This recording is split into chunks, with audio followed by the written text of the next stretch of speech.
Hey everyone, and welcome back to Art of the Assistant. And today is a special day because we have made our way back to where it all began. I think three and a half, almost going on 4 years, Dan. We started Art of the Assistant right here in the coffee shop, and we were down at the Pastor's Fellowship. Dan started praying for assistant pastors, and I thought, okay, this is my vision. Dan gets it. And so we've been going forward, and through my sickness and illness and crazy schedules, finally we're back. Yeah. And tell everybody as they're listening, and they're going to hear, maybe we got some new listeners that they're going to maybe hear some people talking or a bell or some coffee steaming. Where are we right now? We are at the coffee house here in Weston, West Virginia, and we're right here at the intersection. So you might hear a Jake brake on a truck. And I love it.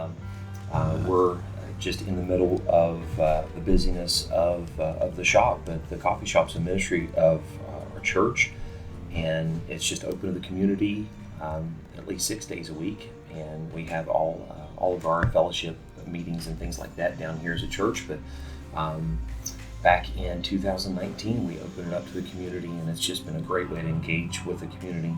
So it's a pretty cool place to do a podcast. It's awesome. Yeah, well, not just a podcast, but rumor has it you're going to have some special visitors coming too, huh? Yeah. We've had some really cool things, but one thing is they're using our space for a documentary. For one famous thing about our town is the Trans-Allegheny Lunatic Asylum. So when we planted a church here, they said, it'd be crazy to go to Weston, and they were right. So they're coming in here, and just the Discovery Channel is coming in to use our space just to do what we're doing, talk about their findings on all of that. But I love it. I think what we're doing is more important. Yes. Yeah, I will agree. But that's pretty cool. I'll have to admit, that's pretty cool. Looking forward to all that coming out. So, Dan, as we jump into our topic today, I want to talk about David. And David was, I think we could say, maybe Saul's assistant. You know, he was his right-hand man. He was there for a while. Some of the timing's different. I don't know if I've got it completely figured out. But he was definitely in the courts of Saul. Mm-hmm. He was definitely serving Saul. And obviously he wasn't shy from the battlefield either, as he was there and walked in. But David did things differently than Saul did. Mm-hmm. And things were different for David than they were Saul, and it put his life, on the line. And so what I'd like to talk about today as we dive into this, it's as we talk about the art of the assistant, the art of dodging spears and rejecting armor. Because I think David finds himself dodging spears because it goes back to the point where he rejected Saul's armor. Yeah. And he's like, nah, I'm not going to do that. So I just want to talk about that a little bit, the significance of it, and then diving in today on our guys that are listening as assistants, how often have we done something different? Right. And that's not the way I would do it. Well, that's not the way they did it. And how many times have I heard that over the years? Right. But just because we did it differently doesn't mean God wasn't in it.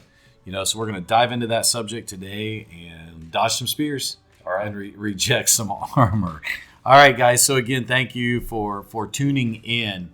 And as we get started, I want you to go back in your childhood with me when you were a kid and think about the power that you felt like you had that sword in your hand. I don't know, were you a He-Man guy? Yeah. Oh, yeah. So the power of Grayskull. I mean, I had the sword up. Right. A lot of times it's just my baseball bat or whatever. Yeah. Or two sticks, there you go. Duct taped together. Yes. That's it. We had to make it happen as kids. We weren't lucky enough to go to Dollar General to pick up a sword. But you had that power, and you felt like you had that power there. And today it's almost like the sword isn't being offered, but I'm afraid with many assistants, pastors might be looking at them feeling like they're trying to steal that sword. Mm-hmm. You know what I mean? It's like an inferiority complex, maybe it's intimidation. I don't know, but it can really put guys in a bind in their ministries. Yeah, and it's probably twofold there. A person coming into ministry usually is very passionate, energetic, guy who's been there and fought some battles with that sword, is usually tired and might not have. I was speaking with a pastor just a few weeks ago, and he made this statement. He said, "I just don't know that I have the energy to build a building. Yeah, I just don't know that I have it in me." And so some guys are like, "Man, I'm just tired, and I appreciate that energy, but maybe I'm just I can't match it." And that's really good. Yeah, no, that's really good. And I think too, when you're that way, of course, I'm not old, I don't think, but at 45, I've told my staff at times, look, I'm not changing that. One day you guys can, but I'm not fighting those battles. Right. So even with me, I can be that way at times. Sure. But I also think even at me, as I see some of these younger guys coming in, I see their energy and their zeal, and they're going, working with kids and doing this and doing that, thinking, man, everybody seems to like them a whole lot more than they like me. You know what I mean? Right. It's that. Or if the youth pastor is connecting with the families of the youth, what you hired them to do, by the way. But if they're connecting and really connecting, so I think for all of us, we never want someone to be liked more than we are. Right. We want you to be liked, but just not as much as we are. we want to be the top dog. And I really do think that is I don't care if it's preaching or just relationships.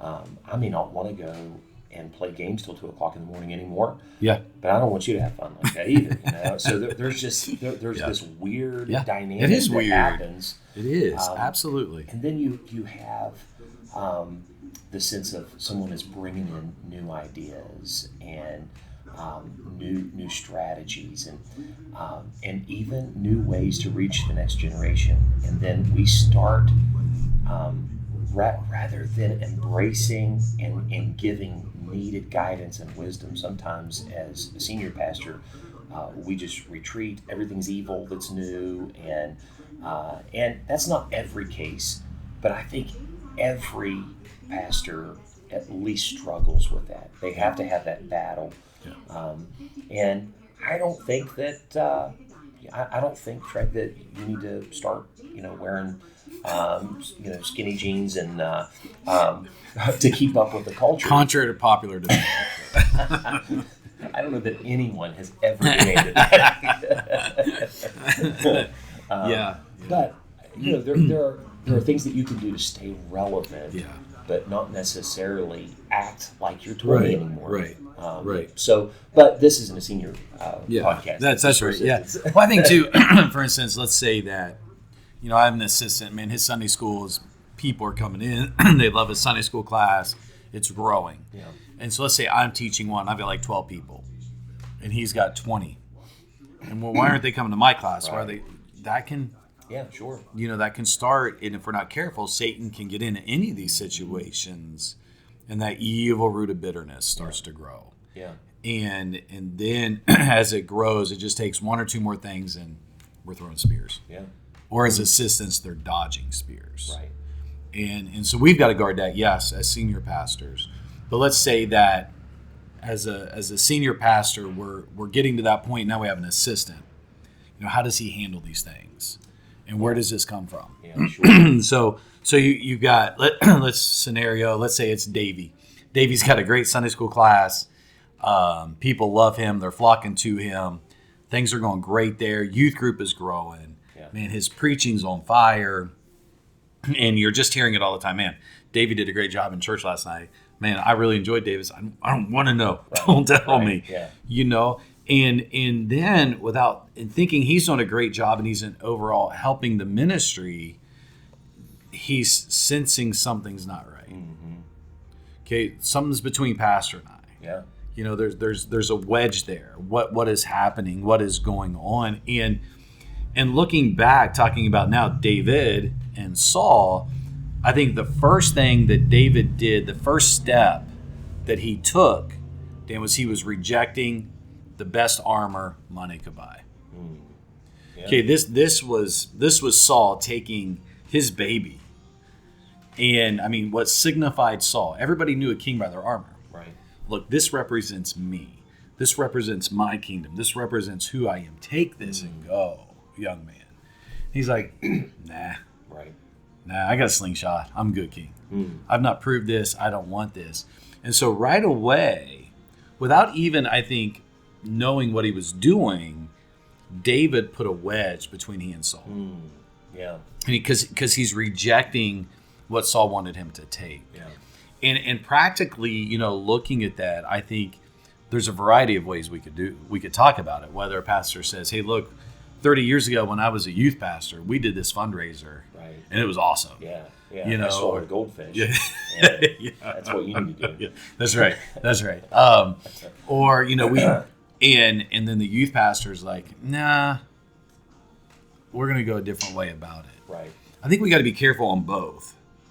But how does a youth guy go into a situation like that? And when the pastor is making recommendations of things that he thinks he should do, the youth pastor thinks that's never going to work. Mm-hmm. How does a youth pastor handle it without completely rejecting the armor? Well, I think one really good point is to always affirm. If you're in that assistant pastor spot, always affirm your pastor in what he's doing, what he's done, what he's accomplished, the wisdom that he has.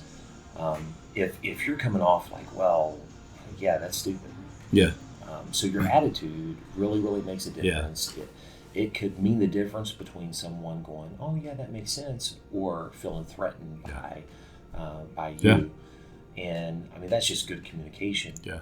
So that is one thing. I think that the other is not automatically, maybe there's something about that idea and the principle of that idea that's good, that you can take and modernize it to reach this next generation. Yeah. So a contest is still a contest. So it may not be the contest that they did in the 70s. Right. But a contest is still a contest, right? Right. So bring that into today's world and say, what my kids are talking about is this. What if we took your idea and kind of tailored it to fit the youth group and what's going on right now, in their lives, and that way, walking away, it's both of your ideas. Yeah. So you're kind of you're affirming, and you're taking what you can out of that. Yeah. No, I like that. And I think what you're saying without knowing what you're saying is going back to one of the first episodes we did, communication. Sure. Yeah. Yeah. You're communicating with the pastor. So the pastor might just in passing say, hey, look, we did this 25 years ago. It was a great idea. I made $2,000. You guys need to do this too. Right. So you get that and you're like, oh, great. Now I got to do this outing. But by proper communication, like you're saying, you still might be able to run with that idea, but with a little different slant. Yeah. I think that's good. Well, include as well. So affirm and include. Yeah. That's good. So if it's their idea, or if they're a part of that process, then they're more likely not to get that idea of they're not rejecting me, but they're rejecting everything that I've done and all that. They didn't build this building. Yeah. They didn't. You can quickly go down that road. Yeah. And it's insecurity. It is. But it is. As much as we're like, my pastor's like that, we are too. We're absolutely, we're insecure, and when we cross that bridge someday as being the older guy in the group, we're going to have to face those battles too. So grace and including them in the process and affirmation. That's awesome. No, that's really good. That's really good. So it's not necessarily a rejecting of the armor, but it's a reversal of, okay, let's take this, let's reverse the idea about it and go about it that way. And then the other thing I think that was just totally crazy with David is this is not conventional warfare. No, we want swords and chariots, and we're fighting Goliath, and we've got armor. He's got 5 smooth stones. Right. What's this guy doing? Right. What's his? He's got an iPad up there on the pulpit. Mm-hmm. Where's his notes? Right. Where's his Bible? I can't believe he's up there preaching without a Bible. He needs a Bible up there. Yeah. I've got 50 of them right here. But it's different, and we're kind of getting over that now than where even when I was a young guy coming in, where it was. but that stuff's still there. Yeah. Maybe it's the way they use PowerPoints or they use slides, and there's more of that. And so some of it can come off as unconventional. Yeah, sure. And this just isn't the way we did it. I look at Joshua, when he crossed Jordan, it was completely a different way than Moses did. But God still used it. Sure. And was it conventional to put the priest? It would have been easier to hold the rod out. Yeah. But it wasn't God's way.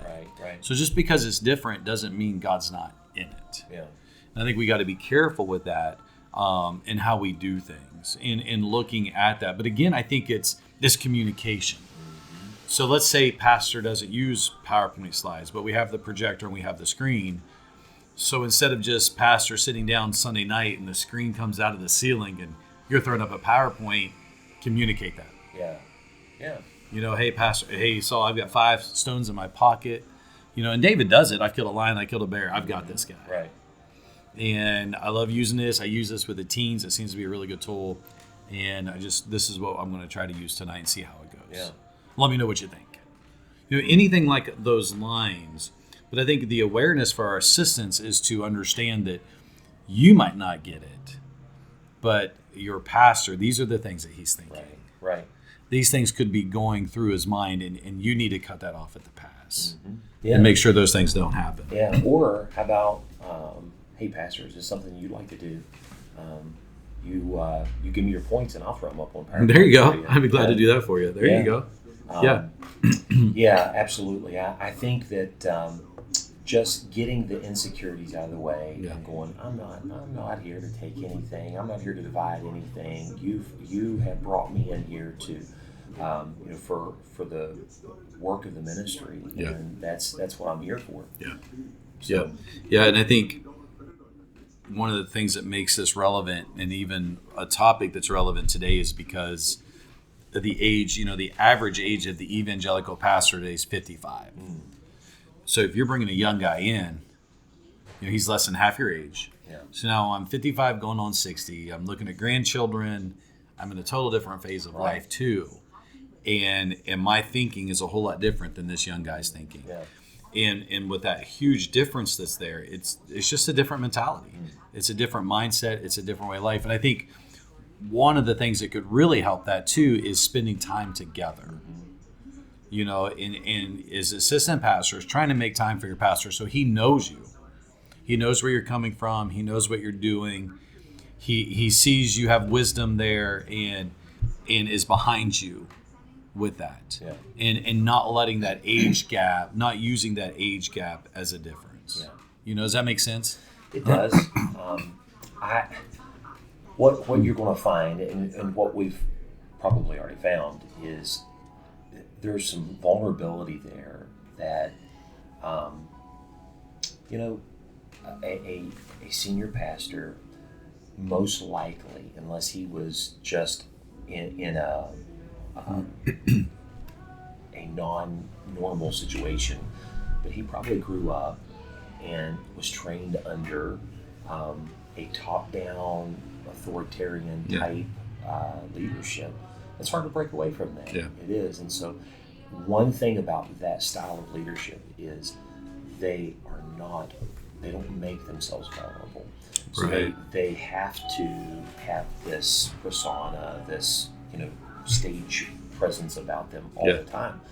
And so what you end up seeing is just tidbits, and then they kind of isolate because they don't want to show. And I have kind of struggled with that myself. I don't want everybody to see when I'm having a bad day, so I'm either I won't come in, I'll lock myself in the office, that kind of behavior. So when we think about church life together and just doing life together, the staff is even more than even more close than that. Right.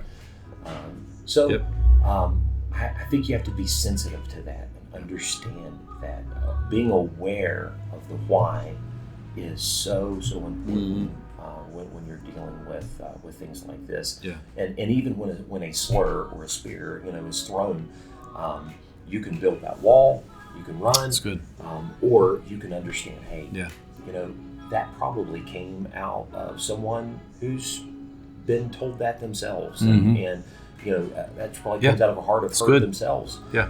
So you can actually be the the bigger person Yeah. in the situation and I agree. help them through some past trauma Yeah. that they're not willing to talk about. I love that. That's really good. That's really good. So let's do this. Let's stop this one here, Dan, and then let's talk about how we do handle it when spears are thrown. Okay. I'll open up a little story about some spears in my own life, and then we'll just go in why did David keep coming back? I mean, man, a sword thrown at me, I'm out. Sayonara.